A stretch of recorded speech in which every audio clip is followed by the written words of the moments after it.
Now we can think about why it might happen. Now why would London ever become the forward base of, why would London ever take over the East Coast of the United States? Why would that ever happen?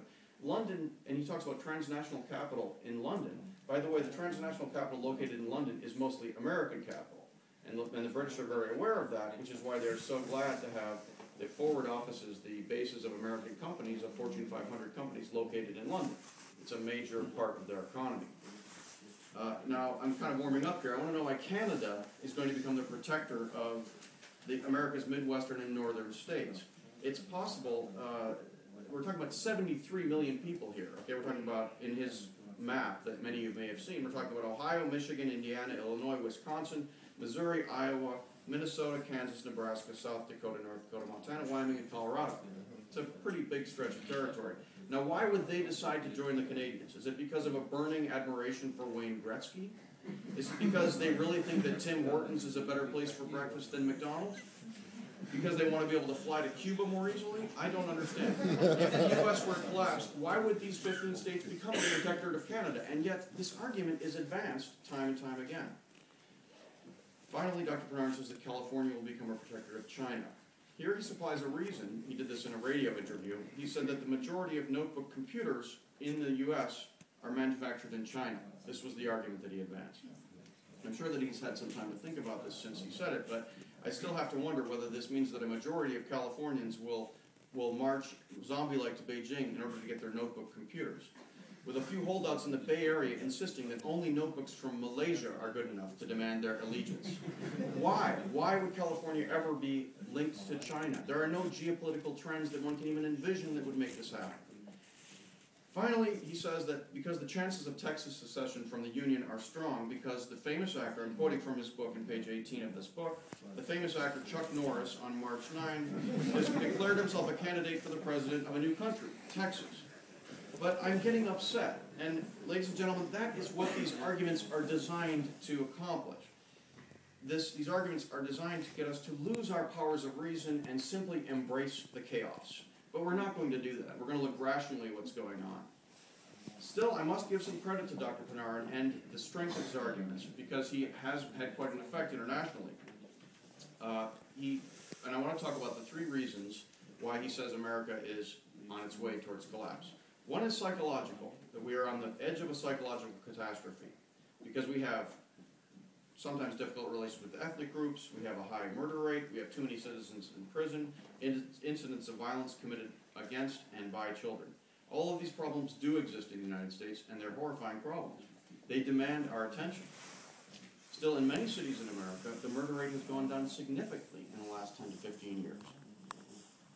And all of these social factors, even if they sound terrible, do not prove that America is on the edge of a psychological catastrophe, which is the word used in his book.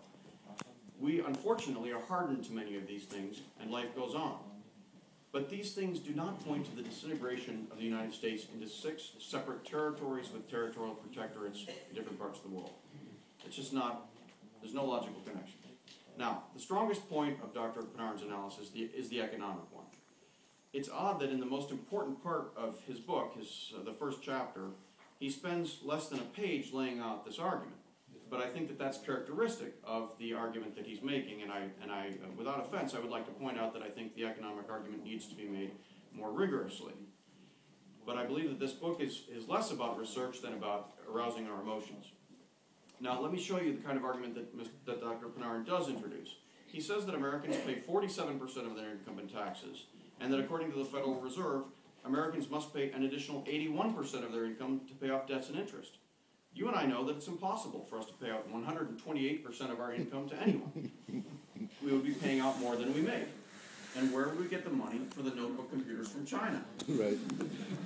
Still, Dr. Panarin here introduces a very important argument about the weakness of the American economy, and I would say that for this argument and for many others, we are in fact indebted to Dr. Panarin for pointing these things out.